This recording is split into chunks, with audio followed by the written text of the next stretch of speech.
তাহলে তোমাদেরকে পড়ানো হয়েছে ফার্সি মাজদার 6টা সিগা কীভাবে বানায়, বুঝাচ্ছে? তোমাদের বোঝানো হয়েছে না হয় নাই? মাদি মতলক, মাদি করিব, মাদি বাইক, মাদি আস্তমারি, মাদি আতমারি, মাদি তামানে, বুঝছো না বুঝো নাই? আমি এই প্রসঙ্গে সব কিছু বোঝানো হয়েছে, কারণ বাস্তবে লেখা হইতেছে, তোমরা লেখাগুলো খেয়াল করবে, ঠিক আছে? 4 নম্বর দেখো, মি বাড়াই দিবে। কী বাড়াই দিবে? মি বাড়াই দিবে। দেখো মি,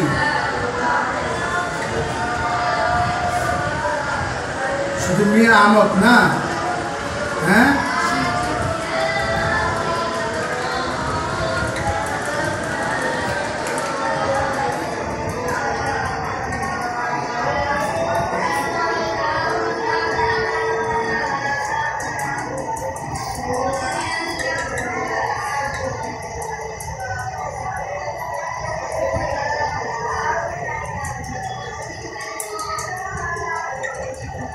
চার নম্বর, হ্যাঁ 5 নম্বর দেখো, খেয়াল করবা। পরে কি?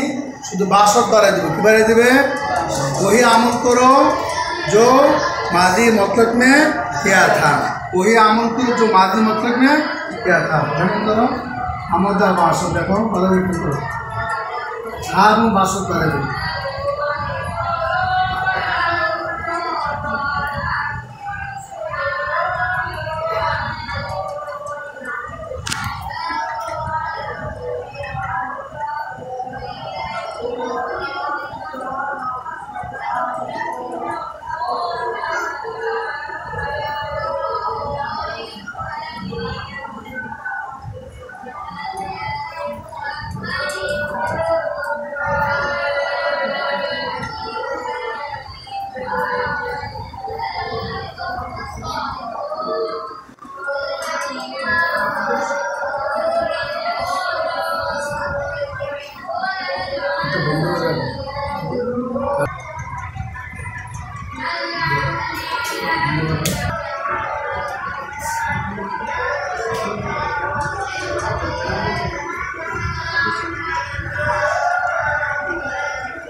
তাহলে আমরা এই 6টা সিগা মোটামুটি আমরা এটা সহজ না কঠিন?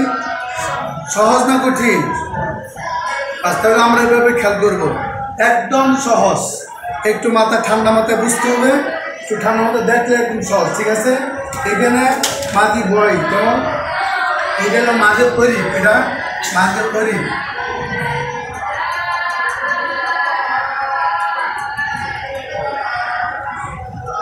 माध्य करी बेरेलो वाई माध्य माध्य अस्तम रानी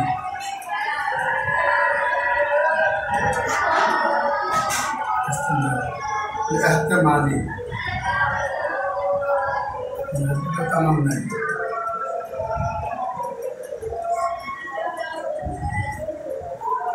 তাহলে এগুলো আমরা খেয়াল করব, একদম সহজ। একটু মাত্রা ঠান্ডা রাখতে হবে, খেয়াল করতে হবে, একটু মাথার ভিতরে ঢুকাই দেবে। কথা বুঝছে না বুঝে নাই?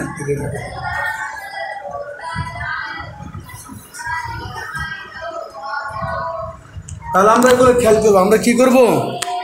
খুব খেয়াল করব, তাহলে মোটামুটি ইনশাল্লাহ আমরা এগুলো পারবো। না পারার কিছু নাই। কথা বুঝছে না বুঝেন নাই? কথা বুঝছেন? এগুলো না পারার কি কিছু, শুধু একটু খেয়াল করতে হবে। ইনশাআল্লাহ আমরা সকলে পারবো। মাথা ব্রেনটা একটু খালি করতে হবে, মাথা ব্রেনটা খালি করে একটু পড়লে আলহামদুলিল্লাহ আমরা পারবো। না পারার কিছু নাই। এবং এখানে যে সিগাগুলো লিখছি, এই সিগাগুলো খেয়াল করবা। সিগাগুলো খেয়াল করলে আলহামদুলিল্লাহ একদম সহজ। আমি তাড়াতাড়ি করে লিখছি, যার কারণে বেশি সুন্দর করে লিখতে হবে না, তাড়াহুড়া করে লিখছে। হ্যাঁ, কথা বুঝছেন না বুঝেন নাই? এগুলো খেয়াল করবেন, আলহামদুলিল্লাহ পারবেন, সমস্যা নেই।